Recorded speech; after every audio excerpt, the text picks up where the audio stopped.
আপনারা এখনো কি এই সরকারের সক্ষমতা দেখেন এইসব মানে একটা আইনের শাসন প্রতিষ্ঠার ক্ষেত্রে, নাগরিকদের অধিকার প্রতিষ্ঠার ক্ষেত্রে? বাংলাদেশের সাধারণ নাগরিক নয়, একজন তাদের তথাকথিত সংসদ সদস্য বিদেশে গিয়ে নিখোঁজ হয়ে গেলেন, তার কোনো খবর তারা দিতে পারলেন না, না পারলেন বাংলাদেশ সরকার, না পারলেন বন্ধু রাষ্ট্র তাদের ভারত। তো আমরা কি মনে করবো যে এটার একমাত্র লক্ষ্য হচ্ছে দুর্নীতি করা, টাকার পাহাড় তৈরি করা, বিদেশে পাঠানো? ওইটারই কোনো ঘটনা কিনা আমরা জানি না আর কি। তাদের ক্ষমতায় থাকাটাকে চূড়ান্ত করবার লক্ষ্যে তারা এই বাহিনীগুলোকে এইভাবে ব্যবহার করে। এটা বাংলাদেশের জন্য তো আমি আগেই বললামই এখন আপনার, যে এটা একটা চরম একটা দুর্ভাগ্য, আনফর্চুনেট শুধু নয়, এটা লজ্জার কথা, এটা সেম। কিন্তু এখান থেকে তো আমাদের বেরিয়ে আসতে হবে। আমি আগেই বলেছি যে এটার জন্য দায়ী সম্পূর্ণভাবে এই শাসক গোষ্ঠী সরকার, তারাই তাদেরকে কাজে ব্যবহার করেছে। সেই জন্যই আপনারা এদেরকে সরিয়ে দেওয়া ছাড়া, জনগণের সরকার প্রতিষ্ঠা ছাড়া কোনো বিকল্প নেই। এই ইলেকশনটা নিয়ে আমি তো জনগণের মধ্যে কোনো আপনার মানে প্রতিক্রিয়া দেখি না, এবং কোনো কেউ লক্ষ্য করছে না যে কোথাও ইলেকশন হচ্ছে, এটা আপনার কোথাও দেখছি না।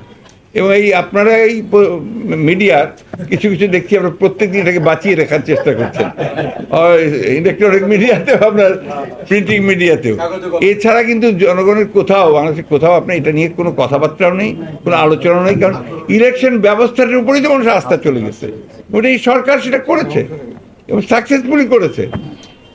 এই জায়গাগুলো কিন্তু আমাদেরকে রিকভার করতে হবে। আজকে দুর্ভাগ্য আমাদের যে আমরা দেখি, খুব কষ্ট হয়, আপনারা কিছু মনে করবেন না আপনারা, আমাদের কিছু কিছু মিডিয়া আছেন যারা সরকারের সমালোচনা করেন না, হয়তো ভয়ে করেন না, অথবা আপনার বিভিন্ন কারণে করেন না, কিন্তু বিএনপির সমালোচনা করতে তারা একেবারে সিদ্ধহস্ত, খুঁজে খুঁজে বার করছেন কোথায় কী প্রবলেম আছে না আছে। এগুলো জাতির সামনে কিন্তু সেটা কোনো সমস্যা না। জাতির সামনে সমস্যা হচ্ছে এই সরকার, এই শাসক গোষ্ঠী।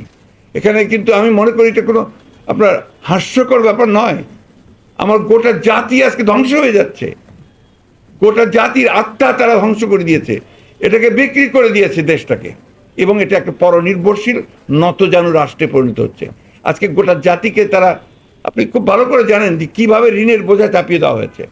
আজকে তাদের তথাকথিত উন্নয়নের নামে গোটা মানুষদের উপরে যে ঋণের বোঝা চাপানো হচ্ছে, জিনিসপত্রের দাম যে বাড়ছে তাদের ব্যর্থতার কারণে, মানুষ যাবে কোথায়?